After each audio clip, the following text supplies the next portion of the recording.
you doing, guys? I kind of started on this project earlier and thought I'd put some of it on video at least. What I got here is a piece of casing from a hydraulic ram, and I took another piece of it that was dented in and took a little notch out of it and, you know, compressed it with the torch, obviously, so it would slide in there nice, and welded that in. So that's like that.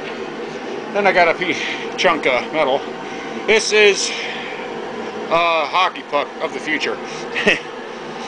Some of you might already guess what I'm up to, but that, yeah, there we go. That goes in there real nice like that.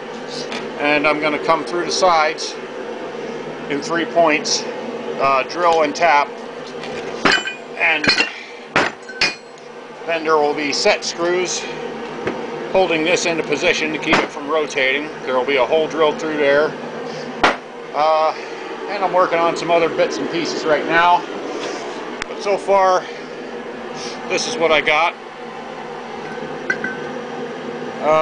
Right now I need to work on some shafts, some rollers, and hopefully I might have something worth something. Alright, what I'm doing here, just purely for, well, actually this is function too. I want this weld nice and clean. I already had a nice groove cut down in here, so I can face this weld off without much fear of losing strength. But we'll see if it just crashes and flings the piece off. I got it in there pretty securely, so let's hope it runs good. Toothbrush, there it is. We'll just go real gentle, like.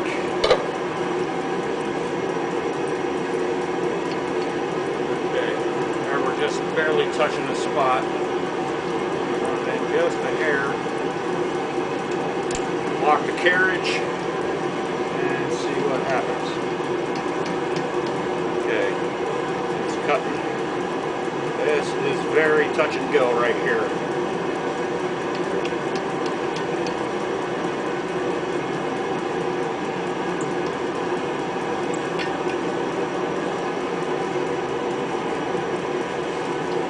Take a cut, unlock the carriage, advance it a little bit, lock the carriage. That's the idea.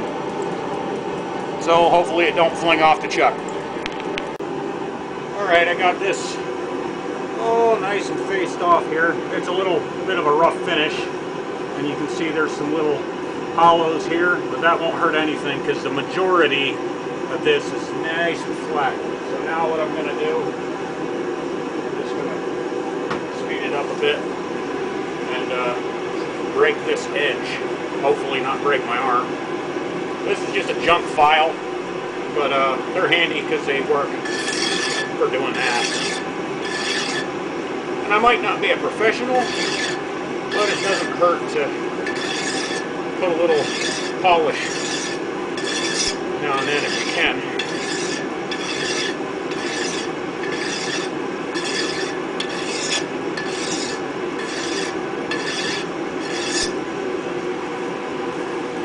There you go. I'd like to get inside of there, but I don't know.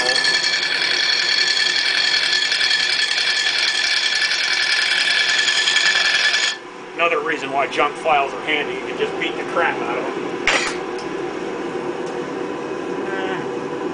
And it kind of cleaned it up.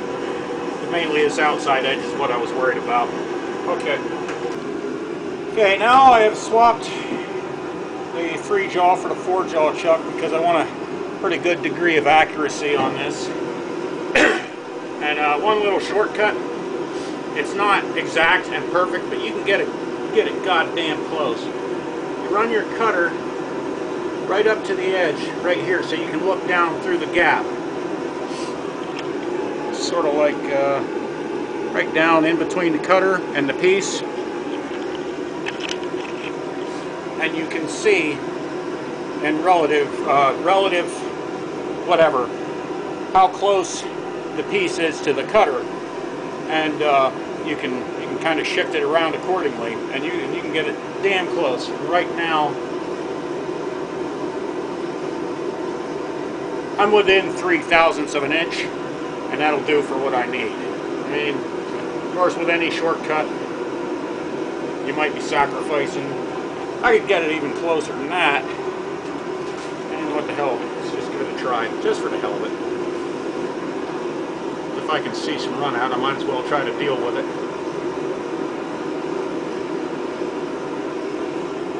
Getting to the point where it's awfully hard to see though.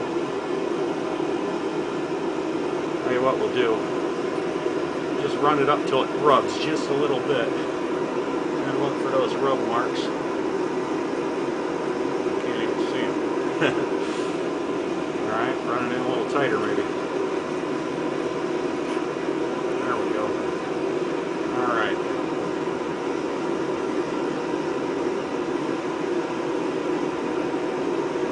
Okay, so these two jaws are high, so they gotta go just a little bit in. I might be able to get rid of that just by tightening them a little more.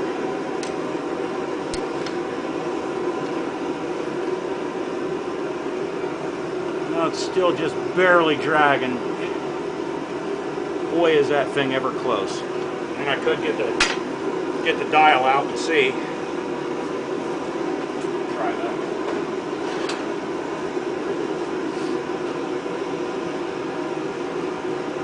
I'll just go real quick and dirty.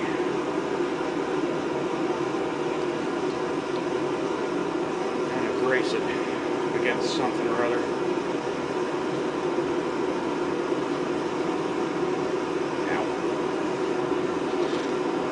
Okay, I got it. Except for jumping around a little bit. It's -1 plus 6, so 7/1000ths. Not quite as close as I thought I had it by eye, but for eyeballing it's pretty damn close. But no, still I'm not happy with that now that I put the damn dial on it, so let me try to get that a little better. Alright. Kind of hard to make out, but put it to focus. I got her within 2 or 3/1000ths, and that is good. That's just fine, especially the plunger's kind of jumping around on the surface of this thing. It's not perfectly smooth, so I'll take that. Better than 10/1000ths. Going by eyeball like that is one thing for some stuff, but this is going to be for a bushing, and I want it as good as I can get it. Alright, now, if you look close, I got a nice bronze bearing bushing set in there. It's kind of a strange metal though. It's not bronze looking like this stuff. You can tell it's a little more silvery, so there might be lead or something in there. And I have this shaft. This will go into the drill press, and this, I can do this through the camera, there we go. And I am very happy with that fit.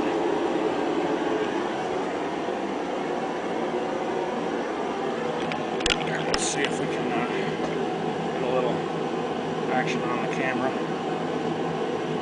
But man, it's just like, wow, I did it just right. I mean, once it wears in a little bit, there will probably be a little bit of play in there, but it feels like I cut that just perfectly, man. I love it. I love when I do something right. Okay, so this thing, I say that a lot. Okay, so, but okay, so whatever. This thing, I'm gonna slide down into there, like so, and this thing will be sticking up out of there like that, and that'll be turning into drill press. And when all is said and done, this will be bolted down fast to the table. I have a couple of nice little whatchamacallits just for such an occasion. You got to get the rivets out, but those will get welded fast to the side there, and then those will bolt down to the table. Bob's your uncle, right? So it's coming together. Like I I said, some of you guys probably know what this is all about. This isn't necessarily a how-to. This is just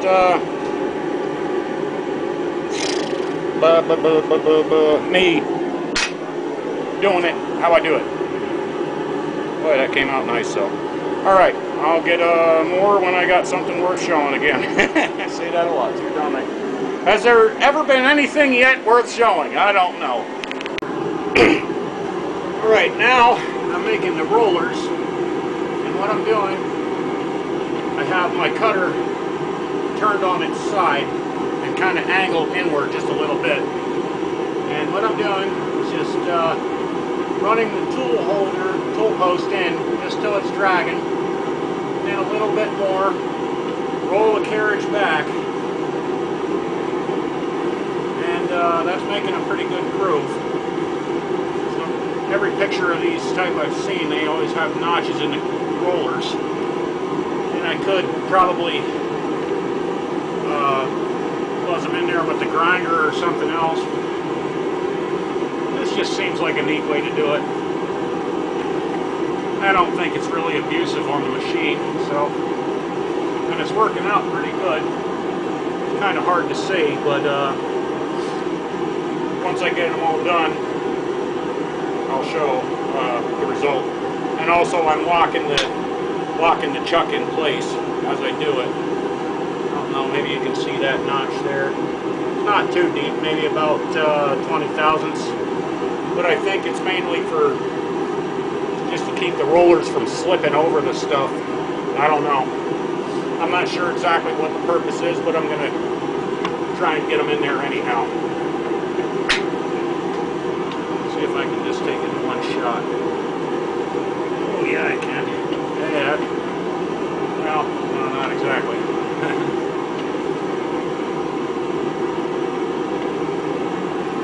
We can run a pretty good groove in there.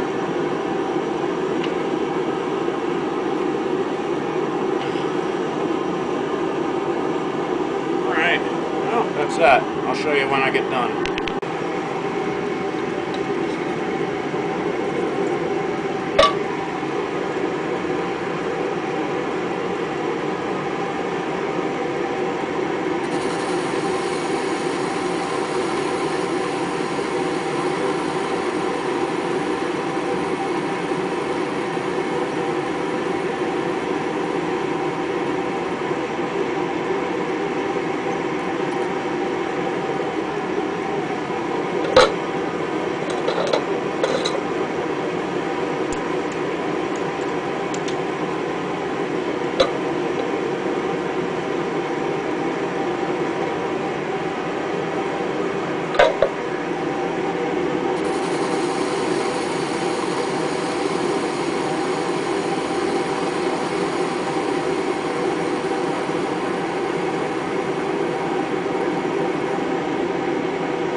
That's some more.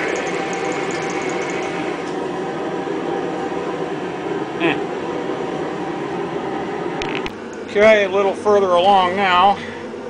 You might be able to guess what's going on. I got my rollers. And I got some nice Volkswagen starter bushings set in the inside, bronze bushings. This one too. This one got a little foobarred the last time it was taken out of the transmission, but for now it'll work. And I got my cross shaft made. Unfortunately, at this juncture, the rollers are a bit wibbly wobbly on the shaft, but that will be alleviated as soon as I get a couple more of those bushings, which are not expensive at all. But it's not It's not the worst piece of shit I've ever seen in the world. And it's my first attempt. Well, it's not my first attempt at trying to machine something, but you might think it is. But there it is in all its beautiful glory. Pretty close to done. All I gotta do is through this shaft I have to drill a half-inch hole through the center and keep it just high enough to where the rollers will blah blah blah and blah blah blah. But should be able to get this to come out pretty nice. There we are. Okay, let's set this up in here. Just kind of get an idea of what it might look like if it actually worked, sort of. Alright. Yeah. Sort of like that, kinda, sort of. Almost. Roughly. That's a rough idea. Alright, I got to drill half-inch hole through here, weld this shaft in the center, and slip these rollers on with some grease. Drill a couple holes in the case here so I can put some set screws to keep this from spinning, and make provisions to bolt it down to the table.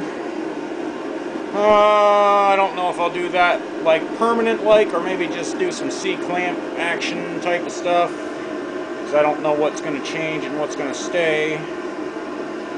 But my furnace is kind of dying out here, and I'm about to run out of gas, so that means I'm going to run out of heat pretty soon. That means I'm wrapping up.